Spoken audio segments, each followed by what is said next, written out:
BBC Urdu के programme Sarveen में वक्फे के बाद एक बार फिर खुशामदीद। मैं हूँ आलिया नाज की। इंडिया की मईशत ने गुज़श्ता 8 बरस के दौरान औसतन 9% की शरह से तरक्की की।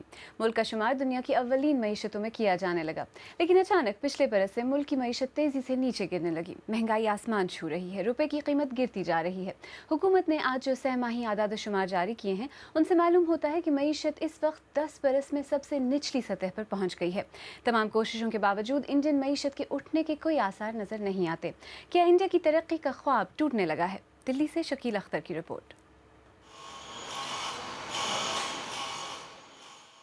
दिल्ली के नवाह में एक छोटी सी कामयाब सनती यूनिट, लेकिन डॉलर के मुकाबले रुपए की कीमत में जबरदस्त गिरावट से अब इसके बंद हो जाने का अंदेशा है।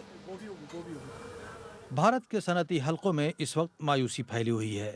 बाजार मंदे पड़े हैं, पैदावार घटती जा रही है और महंगाई उरूज पर है। 3-4 दिन पहले गोभी 30 रुपए किलो थी, आज 100 रुपए किलो है। ठीक है, घिया पत्ता गोभी 15 रुपए 20 रुपए किलो थी, आज 60 रुपए किलो है।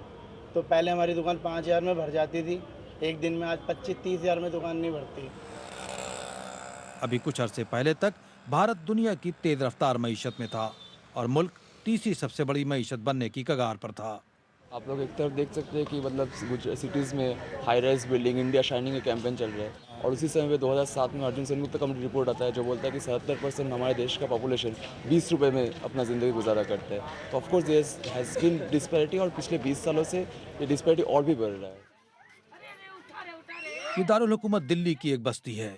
हुकूमत के आदाद शुमार के मुताबिक इस बस्ती के मकीनों की तरह भारत की 70% आबादी गुर्बत का शिकार है।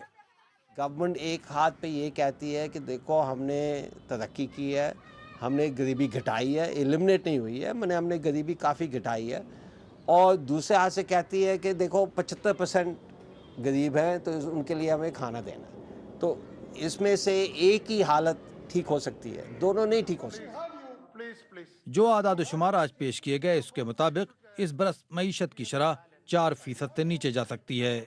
वज़ीर आज़म ने कहा ये एक आर्जी सूरत हाल है। कुछ लोग ये अंदेशा जाहिर कर रहे हैं कि तरक्की की शरह 3% तक नीचे आ जाएगी। ये बिल्कुल बेबुनियाद है। मुझे उम्मीद है कि इस बरस ये शरह 5.5 के आसपास होगी। लेकिन मुल्क की मईशत गिरती जा रही है, सनती पैदावार घट रही है, बाजार मंदे पड़े हैं, सूद की शरह ऊंचाई पर है और गैर मुल्की सरमायाकार अपना सरमाया भारत से निकाल रहे हैं। चाहे आप इन्फ्लेशन के ऊपर देखें, चाहे आप इंटरेस्ट रेट्स के ऊपर देखें, चाहे आप रुपए के ऊपर देखें कि कॉन्फिडेंस चली गई है। जो बिल्स आ रहे हैं वो ये नहीं देखते कि क्राइसिस में है इकोनॉमी, तो इसलिए हमने फूड सिक्योरिटी बिल भी लगा दिया, आज लैंड एक्विजिशन भी हो जाएगा। तो टेंशन जो है बहुत बड़ी हुई है। एक के बाद ऐसी घटनाएं घट रही हैं जिसमें देश का मईशत की सुस्तरवी के लिए हुकूमत पर हर तरफ से नुक्ताचीनियां हो रही हैं, लेकिन हुक्मरान जमात इसके लिए अपोजिशन को मोर्द इल्जाम ठहरा रही है। अपोजिशन का रोल कंस्ट्रक्टिव होना चाहिए और बामानी होना चाहिए, और उसमें नॉलेज की भी ज़रूरत होनी चाहिए कि आप जब कुछ कह रहे हैं, क्रिटिसिज्म कर रहे हैं, तो आपके पास कुछ सजेशंस भी होने चाहिए। आज भारतीय जनता पार्टी एक कंफ्यूज पार्टी है, कोई सजेशन उसके पास नहीं है देश के लिए। वज़ीर आज़म मनमोहन सिंह का कहना है कि भारत जल्द ही एक बार फिर तेज रफ्तार तरक्की के रास्ते पर होगा। माहिरीन का कहना है कि आइंदा चंद महीनों में भारत में इंतखाबात होने वाले हैं और इंतखाबात के इस बरस में बिगड़ती हुई मईशत में किसी बेहतरी की तवक्को नहीं की जा सकती। Shakeel Akhtar, BBC news, Delhi. इसी बारे में अब से ज़रा देर पहले मैंने बात की दिल्ली में मुकीम माहिर इक़्तिसादियात प्रोफेसर आलोक पुरानिक से और पूछा कि गुज़श्ता कुछ बरसों से इंडिया शाइनिंग इंडिया का स्लोगन रहा है, नारा रहा है। इंडिया के बारे में कहा जा रहा था कि जिस तरह से उसकी मईशत तरक्की कर रही है वो जल्द ही चीन और दीगर तरक्की पजीर ममालिक को पीछे छोड़ देगा, लेकिन ऐसा क्या हुआ कि तरक्की की शरह 5% से भी कम हो गई? ये एक तो सबसे बड़ी बात यह है कि इंडिया या इस पूरे सब कॉन्टिनेंट में जो भी बातें होती हैं वो एक एक्सट्रीम पे होती हैं। जैसे एक वक्त में मुझे याद है, आप ही क्या स्टोरी हुई थी एक बार के US और UK के लोग यहाँ पासपोर्ट के लिए लाइन लगाएंगे, वीज़ा के लिए लाइन लगाएंगे। तो मुझे लगता है जो बहुत इंडिया शाइनिंग की बात थी बहुत जस्टिफाइड तब भी नहीं थी, और आज भी जब एकदम दूसरे एक्सट्रीम पे हम आ गए हैं कि बिल्कुल डूब गया, सब कुछ खत्म हो गया, तो ये दूसरा एक्सट्रीम है। मुझे ऐसा लगता है पिछले 5 सालों में इंडिया की इकॉनमी इंडिया की पॉलिटिक्स, इंडिया का एडमिनिस्ट्रेशन, इंडिया का पॉलिसी प्लानिंग का स्ट्रक्चर, वो सारा की सारा निकम्मेपन और करप्शन और इनके वजह से पैदा हुआ एक संकट, ये पिछले 5 सालों में सरकार सिर्फ और सिर्फ खुद को बचाती हुई दिखी है। तो किन्हीं इश्यूज़ पे, किन्हीं इंडस्ट्रीज़ में, किन्हीं पॉलिसीज़ में जो बात होनी चाहिए थी, जो एक्शन होना चाहिए था, वो बिल्कुल नहीं हुआ है। तो उसकी वजह से हुआ ये कि एक डिस्ट्रस्ट का माहौल बना। कुछ तो ग्लोबल रीज़न थे, लेकिन सारे ग्लोबल रीज़न नहीं थे। हमारे अपने जो बहुत बेसिक समस्याएं थी उनको भी हम सॉल्व नहीं कर पाए। तो कुल मिलाकर अब रीज़न ये है कि ग्लोबल हालात ऐसे हो गए, अंतर्राष्ट्रीय हालात ऐसे हैं, देशी हालात ऐसे हैं कि इस वक्त सबको बिल्कुल लग रहा है कि इंडिया इकॉनमी बिल्कुल डूबने वाली है, डूब गई है और यहाँ से पैसा निकाल लिया जाए और हर तरह की नेगेटिव बातें हमें सुनाई पड़ती हैं। जी, आप कह रहे हैं कि कुछ लोगों को लग रहा है इंडिया की इकॉनमी डूब रही है। इंडिया के वज़ीर आज़म मनमोहन सिंह का महंगाई के बारे में कहना है कि मुल्क के अवाम को इस तरह के छोटे मोटे शौक़ के लिए तैयार रहना चाहिए। लेकिन जैसा कि आपने कहा, पिछले गुज़श्ता कई बरसों से ग़िज़ाई अशिया में जो महंगाई में जो इजाफ़ा हुआ है, घर की जो कीमतें हैं मसलन वो जिस तरह से बढ़ी हैं, आसमान को छू रही हैं कीमतें हर एक चीज़ की, तो ऐसी सूरत हाल को आप छोटे मोटे शौक़ क्या वाकई कह सकते हैं? देखिए, छोटे मोटे शौक़ तो बिल्कुल नहीं है। मतलब वो तो हमारे मुल्क के प्रधानमंत्री हैं। पूरी इज्जत के बावजूद मैं उनसे उनकी बात सुन के कहना चाहूँगा कि वो 2007 में उनका एक बयान आया था कि महंगाई कम हो जाएगी, फिर बयान आया कि इतने रोज़गार दे दिए जाएंगे। दरअसल प्रधानमंत्री जो कहते हैं, मुझे लगता है कि उनके अपने मिनिस्टर्स या उनकी उतनी मशीनरी उसको एग्जीक्यूट इम्प्लीमेंट करने में कहीं नहीं लगती। मैं आपको मोटे तौर पर बताना चाहूँ कि जैसे अगर आप पिछले 10 सालों में इंडिया शाइनिंग की स्टोरी देखें तो उसमें एक इंडस्ट्री हुआ करती थी टेलीकॉम। एक दौर में पूरी जीडीपी में, पूरी इकॉनमी में 12% कंट्रीब्यूशन हुआ करता था इस अकेली टेलीकॉम इंडस्ट्री का। पिछले 5-7 साल में पूरी इंडस्ट्री इतने कन्फ्यूजन्स, इतने प्रॉब्लम्स में हाल ये है कि अब यहाँ की कंपनियां इन्वेस्टमेंट देके विदेश जा रही हैं। लाइसेंसेज, तमाम सारी चीज़ें क्लियर नहीं होती।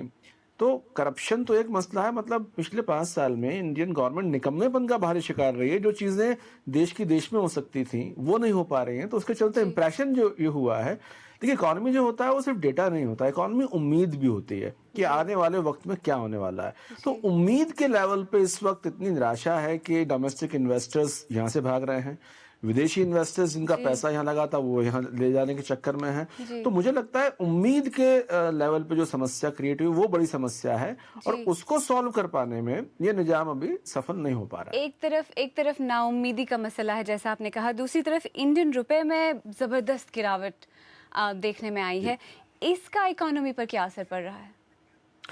देखिए साहब, सीधी सी बात यह है कि अगर रुपया कमज़ोर होता है तो हमारा कच्चा तेल महंगा हमको मिलता है। कच्चा तेल महंगा मिलता है तो हम आए दिन सुनते हैं कि रुपए के भाव गिरने की वजह से डीजल के भाव बढ़ने वाले हैं, पेट्रोल के भाव बढ़ने वाले हैं। ये भाव बढ़ते हैं तो फिर सारी सब्जी और उस सब के भाव बढ़ जाते हैं। रुपया डॉलर के मुकाबले जो कम हो रहा है उसका बड़ा रीज़न भी एक ट्रस्ट का कारण है। जो इन्वेस्टमेंट इंडिया में आ रहा था, डॉलर आ रहा था, वो आ नहीं रहा।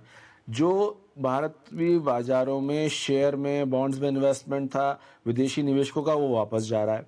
तो एक तरह से हो ये रहा है कि डॉलर आना चाहिए, डॉलर तो आ नहीं रहा, और जो नहीं जाना चाहिए तो वो जा रहा है। तो और जायज़ के भरोसे जी, आपने कहा जो नहीं जाना चाहिए वो जा रहा है, यानी जो सरमायाकार है, इन्वेस्टर्स है, वो अपना पैसा निकाल रहे हैं। ऐसा क्यों हो रहा है आपकी नज़र में? ऐसा क्यों हो रहा है?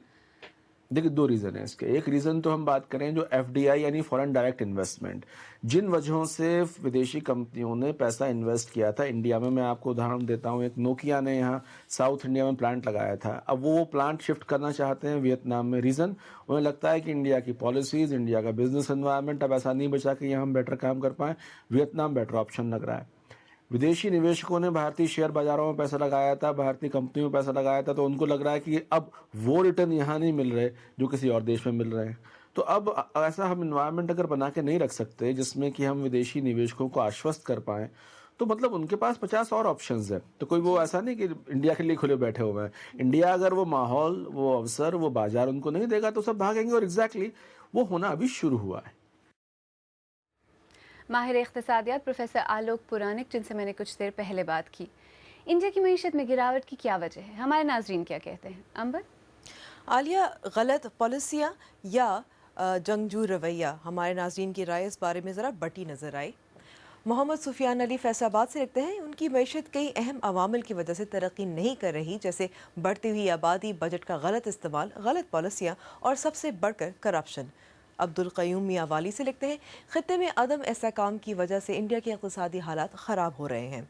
सैयद आसिफ अली लिखते हैं, भारतीय करेंसी की कम होती हुई कदर में और भी कई अवामिल शामिल हैं, लेकिन इन अवामिल में आमदनी से ज़्यादा दरामदात हैं, जिसकी वजह से भारत का करंट खसारा बढ़ता जा रहा है और मुमकिन है भारत अपनी खसारे में कमी ना ला सकेगा। शाम पर मुमकिन फ़ौजी कार्रवाई की सूरत हाल की वजह से तेल की कीमतें भी में इजाफा हो रहा है, जिससे भारत के लिए मसाइल मज़ीद बढ़ने का खदशा है। मोहम्मद नदीम लिखते हैं, जंगी जुनून की वजह से पैसा असलहा पर खर्च किया जा रहा है और लोग भूखे मर रहे हैं। आप BBC उर्दू का प्रोग्राम सैरबीन देख रहे हैं। कुछ देर बाद आपको सैर कराएंगे ओपेरा थिएटरों और खूबसूरत इमारतों के शहर ओडेसा की, जो यूक्रेन में वाक़ है।